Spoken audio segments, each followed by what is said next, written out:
Jesus ontem, hoje e sempre. Nessa série a gente está trabalhando perspectivas, pontos de vista.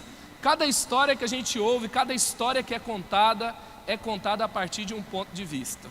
Deus, ele decidiu falar com a gente por meio de pessoas que viram fatos e depois decidiu contar como foi. Jesus não ficou preocupado como essa história seria contada, porque na verdade a vida dele causou um impacto tão profundo na vida das pessoas, que ele sabia que cada um ia contar algo realmente que ia fazer a diferença na vida de outras pessoas. Então Mateus, Marcos, Lucas, João escreveram os evangelhos, e Deus então escolheu falar com a gente por meio desse evangelho que foi escrito por outras pessoas, pois Jesus não escreveu nada, mas a mensagem dele, o que ele falou, a sua vida, continua falando com a gente nos dias de hoje, porque ele continua vivo e porque também o seu tempo como ser humano vivendo entre nós trouxe marcas profundas na humanidade, de forma que fala até hoje. Lá no Evangelho de Lucas, capítulo 1, versículos 1 a 4, Lucas vai dizer aqui: muitos já se dedicaram a elaborar um relato dos fatos que se cumpriram entre nós, conforme nos foram transmitidos por aqueles que desde o início foram testemunhas oculares e servos à palavra. Eu mesmo investiguei tudo cuidadosamente desde o começo e decidi escrever-te um relato ordenado, ó excelentíssimo Teófilo, para que tenhas as certezas das coisas que te foram ensinadas. Então Lucas fala aqui que ele mesmo se preocupou em examinar, em colher os fatos e a partir da sua própria experiência então contar o Evangelho de Lucas, que foi escrito para um amigo dele chamado Teófilo, para alguém que ele tinha relacionamento. Um cara conta a história para o amigo dele a partir do ponto de vista dele, e isso se torna a palavra viva de Deus que fala com a gente até os dias de hoje. Essa é a importância de você ter a sua experiência com Jesus. Já viu aquela história de que nós somos a Bíblia que as pessoas vão ler?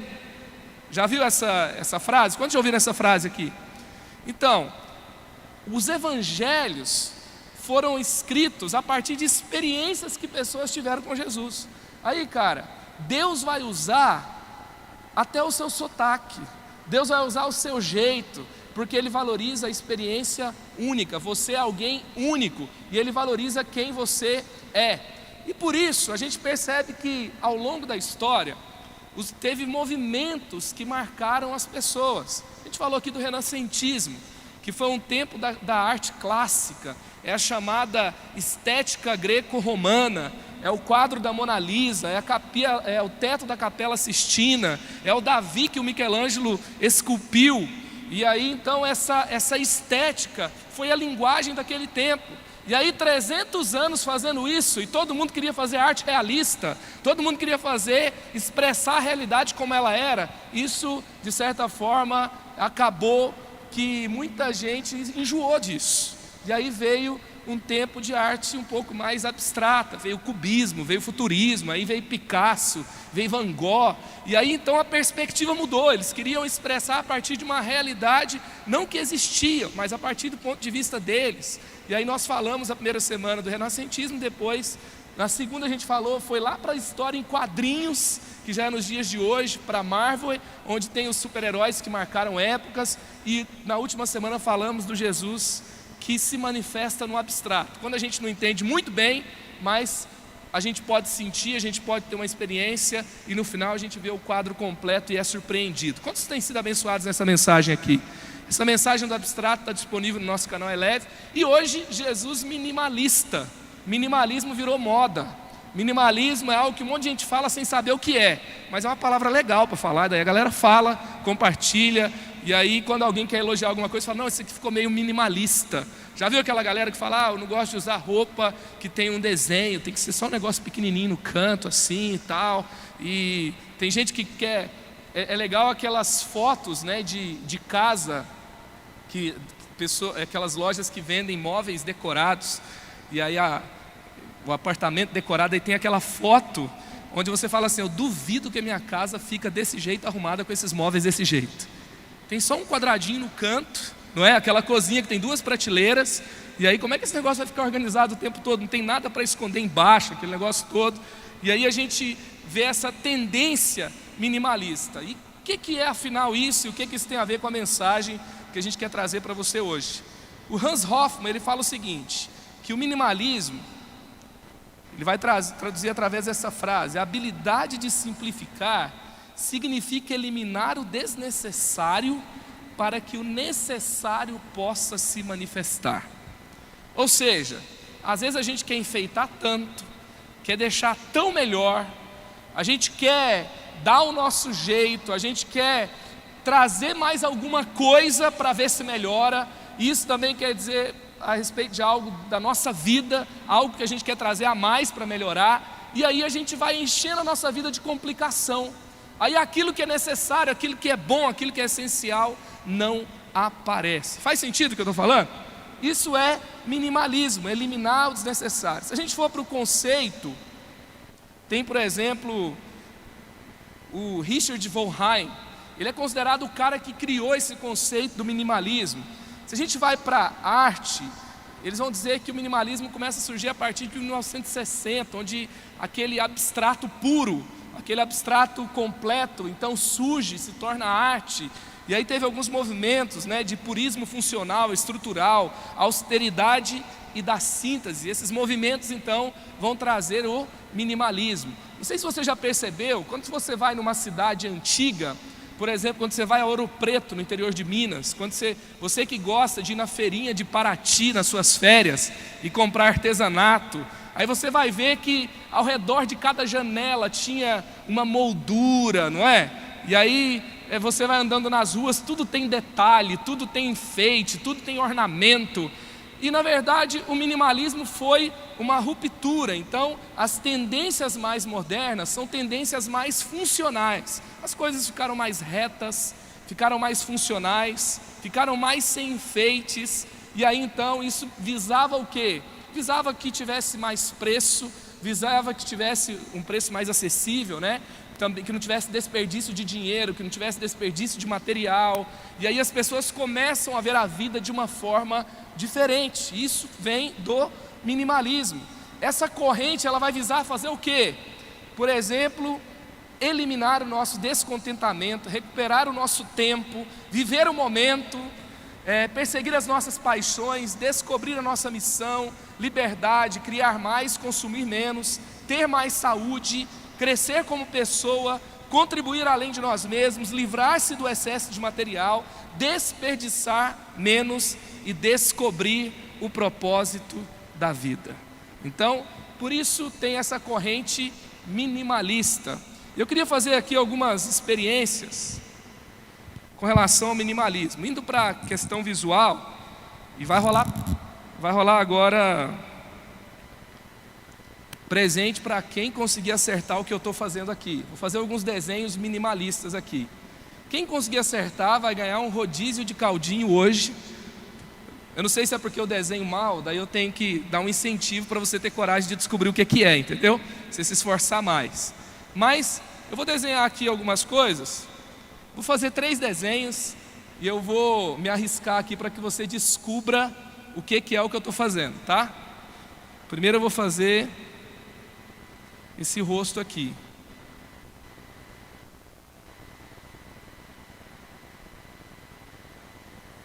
Vamos lá, hein? Quem quiser falar o que é, você corre, vem para cá e fala.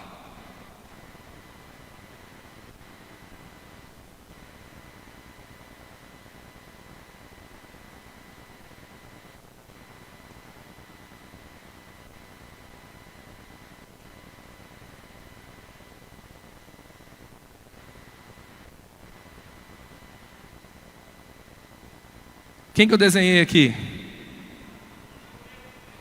Quem falou John Lennon aí? Aqui no Vale, tem que ser daqui. Quem falou primeiro John Lennon? O Alan aqui, ó. Pode falar com o Jonas, você ganhou lá o caldinho. Todos podem ver que o John Lennon está aqui. Alguém poderia dizer é o Harry Potter. Não, só por causa do óculos. Mas você pode ver que são traços simples, que rapidamente significam alguma coisa. Outro exemplo aqui. Deixa eu pensar aqui. Dar uma desamassada lá de baixo. Não, recomeçar, segunda chance.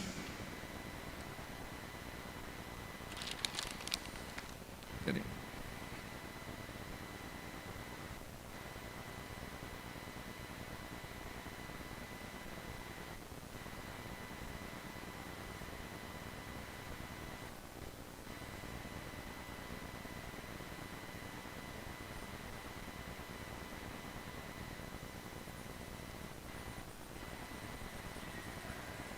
Quem falou Hitler primeiro aí? Pô, Alan, deixa a galera falar também. Quem falou Hitler primeiro? Tem alguém lá atrás que está pulando dizendo que falou primeiro. Foi mais lá atrás ou aqui na frente? Tá bom, para os dois, vai. Procura o Jonas depois. Jonas, tem que marcar a galera aqui, senão vai ter mais caldinho do que gente que acertou. Agora, se eu pegar essa imagem do Hitler e fizer isso aqui, ó.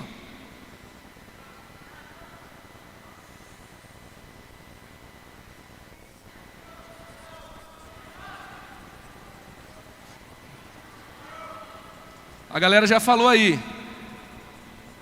Quem que é isso aqui, gente? Charles Chaplin.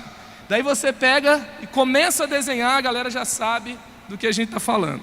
Isso é minimalismo. São formas simples que rapidamente já produzem uma identificação. Quem falou primeiro aí, Charles Chaplin, além do Alan?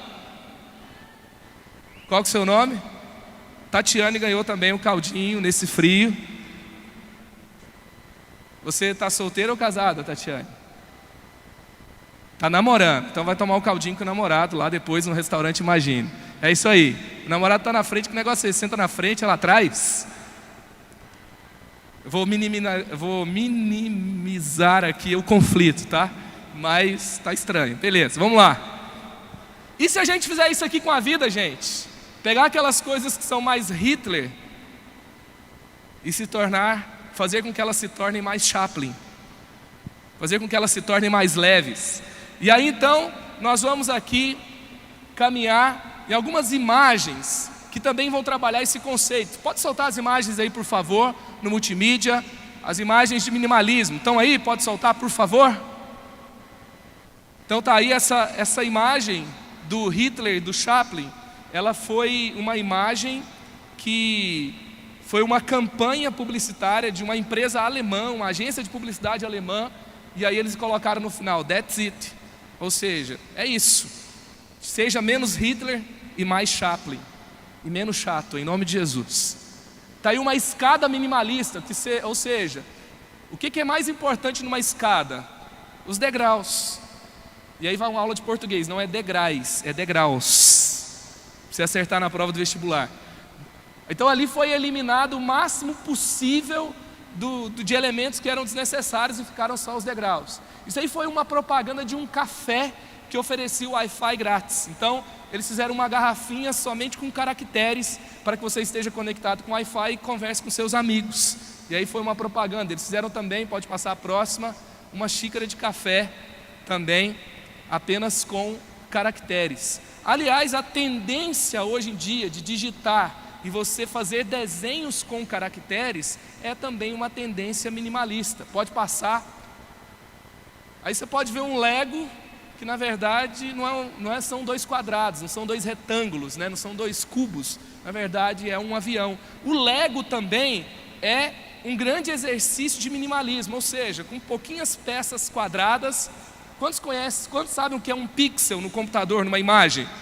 Quantos sabem? Uma galera sabe. Um pixel é um quadrado que é o menor elemento que compõe uma imagem. Quando a imagem está sem resolução, é que tem poucos pixels, tem poucos quadrados, aí você começa a ver a imagem serrilhada. E aí então, o Lego é um pixel tridimensional, onde você vai conectando um com o outro e vai formando imagens. Pode passar a próxima. Essa aí não deu para ver, hein? Essa aí foi uma homenagem da MTV quando Michael Jackson morreu. Então tem ali o símbolo do luto, e embaixo do símbolo do luto, que é o lacinho preto de cabeça para baixo, tinha os pés da dança que remetiam ao Michael Jackson. Pode passar o próximo. Está aí um barco feito de Lego também. Pode passar. O John Lennon. Vocês nunca viram isso antes na vida de vocês. Pode passar. Tem mais alguma coisa? Quando a Coca-Cola lançou a Coca-Cola Lemon Light, que não tem no Brasil, pelo menos eu nunca vi, eles fizeram uma imagem branca, com fundo branco apenas com o símbolo da coca em forma de casca de limão. E aí então, rapidamente você reconhecia que era Coca-Cola com limão. Pode passar. Próxima. O que você pode ler aí na tela, nesse anúncio? A gente está com essa sombra no meio da tela, a gente está tentando fazer de alguma forma que você consiga ler. O que está escrito lá? BWM, tem alguma coisa errada? Aí embaixo tem o logo da BMW. Use apenas partes originais. Pode passar o próximo. Então essa frase também é uma frase minimalista, que é menos é mais. Quantos já ouviram falar esse negócio de que menos é mais? Você está afim da menina, está tentando impressionar, daí chega um amigo seu e fala assim, cara, menos é mais. Seja você. Ou seja, não inventa, não faz de conta que você é o que você não é. Tem mais alguma imagem aí? Quem que é esse aí? É o Jesus minimalista. Então é o Jesus como se fosse um ícone. Sabe aquele ícone de computador? Quando você olha, você está acessando um site, lá no cantinho tem um pequeno desenho. Lá você sabe em qual página você está. Hoje em dia a gente vê cada vez mais e lê cada vez menos. A gente reconhece muita coisa apenas com uma pequena imagem. E isso também é um efeito minimalista. Então, falando desses conceitos, exemplificando aqui um pouquinho mais, o que a gente quer trazer isso sobre a mensagem, trazer aqui para a mensagem que Jesus tem para nós hoje? Eu acredito, essa é uma frase minha, é uma coisa que eu acho, na minha perspectiva, Jesus é o cara mais minimalista que já existiu. Por quê? O que Jesus simplificou? O que é essencial que Jesus ressaltou? O que é complicado que ele tirou do caminho? O que era tão difícil de entender que ele fez alguns pequenos traços e todo mundo entendeu? Eu queria passar um pouquinho nesses conceitos aqui hoje. Jesus desconstruiu coisas complicadas como religiosidade, hipocrisia, distanciamento de Deus, dificuldade do entendimento das profecias. O pessoal não entendia nada de profecia e todo mundo aclamava a lei e os profetas, e isso era o que era mais importante. E Jesus vai trazer um entendimento, ele resume toda a lei, tudo que todos os profetas falaram numa sentença simples: ama o Senhor, o seu Deus, de todo o seu coração, toda a sua alma, todo o seu entendimento, e ama o seu próximo como a você mesmo. Ele pegou o Velho Testamento inteiro e colocou numa frase. Jesus ele fez a versão minimalista do Velho Testamento. Ou seja, antes de Jesus, a maioria das pessoas não entendiam o Velho Testamento. Para mim também, o Velho Testamento não faz sentido até que Jesus aparece.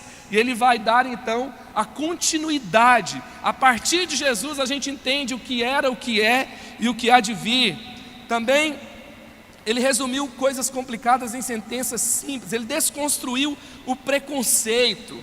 Como que ele desconstruiu o preconceito? Ao tratar mulheres, crianças, samaritanos, que era um povo que os judeus não se dava bem, da forma digna, do valor que eles realmente tinham. Então ele vai ali, ele pega uma cultura, uma sociedade machista, religiosa, preconceituosa, e ele então vai fluir com graça e com amor, de uma forma muito simples, que todo mundo então vai entender que valorizar as pessoas é o melhor caminho. Jesus amou as pessoas pelo que elas eram, ricas e pobres, pecadores e religiosos. Ele desmistificou, ele desconstruiu o que tinha que ser desconstruído para fluir com graça. Resumindo, gente, às vezes o que a gente precisa não é de mais uma coisa, a gente precisa tirar o desnecessário, para que aquilo que é essencial, aquilo que é realmente necessário apareça. Jesus descomplicou o fluir do poder de Deus. Ele construiu um caminho de fé para a manifestação do sobrenatural. Hoje nós entendemos, de uma vez por todas, que tudo é possível ao que crê. E se tem alguma coisa que, se essa frase você não entende, se você não entende dessa forma, em nome de Jesus você vai sair daqui hoje entendendo. É simples assim, em Jesus, tudo é possível ao que crê. Que a grande questão não é se a gente acredita, se a gente tem força de vontade, se a gente quer fazer o bem para as pessoas, se a gente é boa praça e tenta fazer tudo da melhor forma. Não No final das contas, na verdade, a gente só consegue ser realmente do bem, viver o que a galera tanto fala de vibe do bem, e ter um relacionamento com Deus, e viver o melhor da vida se for em Jesus, é a fé na pessoa certa. Jesus também nos livrou da superfície, de vida de aparências, e nos trouxe para um destino de profundidade, de graça, amor e poder. Cada semana a gente está vendo uma parte do Evangelho de Lucas, e hoje a gente vai para Lucas capítulo 6, e a gente vai entender então como simplificar em Jesus a partir de Lucas 6, e a gente então vai passar aqui pelo Sermão do Monte, que é o sermão aí talvez mais importante da palavra de Deus, a pregação mais importante de Jesus, mais conhecida pelo menos. E aí nós vamos trazer algumas sentenças minimalistas, simples, verdades puras da palavra de Deus, a partir de então do Sermão do Monte. E a primeira delas, que em Jesus eu preciso ressignificar as minhas regras, eu preciso redefinir as regras que eu sigo, as regras que eu tenho. E no versículo 5, a grande questão era uma questão complicada, era a discussão a respeito do sábado. E aí Jesus vai dizer o seguinte: Jesus lhes disse, eu pergunto, o que é permitido fazer no sábado? O bem ou o mal? Salvar uma vida ou destruí-la? O povo começava a complicar, porque Jesus ele salvou pessoas no dia de sábado, ele curou, mas os fariseus que salvavam até os seus animais nos sábados, eles não permitiam que Jesus curasse alguém no sábado.